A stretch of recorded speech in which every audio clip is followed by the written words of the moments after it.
Although there are many good things that are happening, we are not where we need to be yet. And it is not why so many of you have come so far to be here with us today. You're here because there's so much more for us to do together. You want to talk about reconciliation. You want to talk about respect. You want to talk about recognition of title. You want to talk about the Mount Polley mine. You want to hear our view as the government of British Columbia of the Supreme Court of Canada's decision in the Tsilhqot'in case. So let me start right there. That decision set out a fork in the road. And as leaders, we have a decision to make.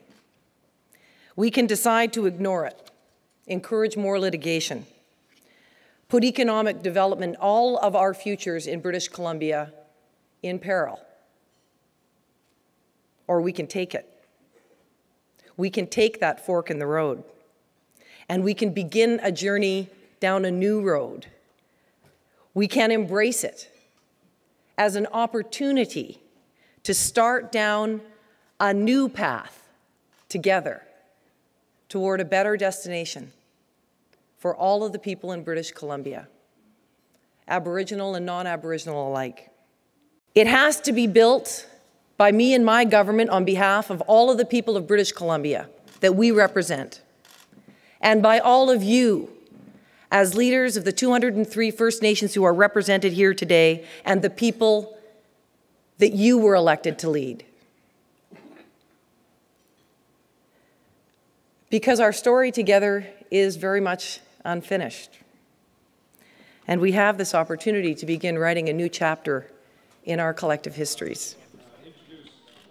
We are grateful for your government's commitment, Premier, to the Tsilhqot'in peoples to take steps to redress the wrongful trial and hanging in 1864, 1865 of the Tsilhqot'in chiefs who died defending their lands, their people, and their way of life. Thank you to the Tsilhqot'in people. Premier, you said, let us take that fork in the road. We are prepared to take that fork in the road. The fork is one of denial, continued denial of the rights of our people, and forcing us into the courts to prove who we are. And the other fork is one of recognition of our title and rights, that we begin the process of reconciliation. That is the fork that we need to talk about. I just want to remind, our chiefs know this all too well, that in the past what we've been met with, mostly forked tongues. We can't have that.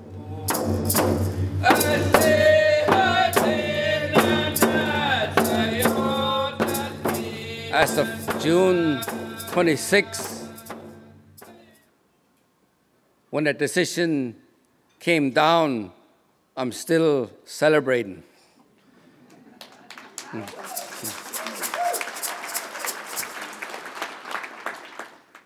And coming here today, I'm thinking of the opportunity. Yesterday, our people, we gathered on title land, and the BC Premier and her Minister, Christy Clark, John Rustad, came out knowing the history, and she talked about it this morning, and putting themselves on title land,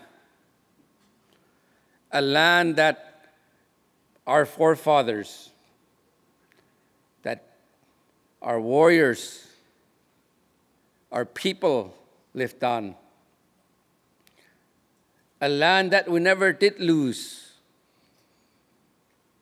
and now being recognized in the highest court of this country. Yesterday was a very beautiful day. It started off -3 at home. Clear sky, a brisk day, just reminding us that we can't get too comfortable. I am not a lawyer. I am not a legal scholar. So for me, it's simple. BC is Indian land.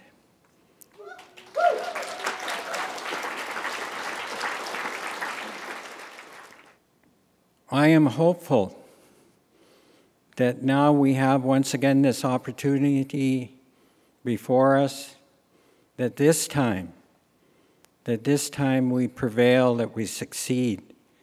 And that's going to be an incredible challenge for all of us. I remember that I heard another premier stand in front of a gathering such as this, and of course that was Premier Campbell.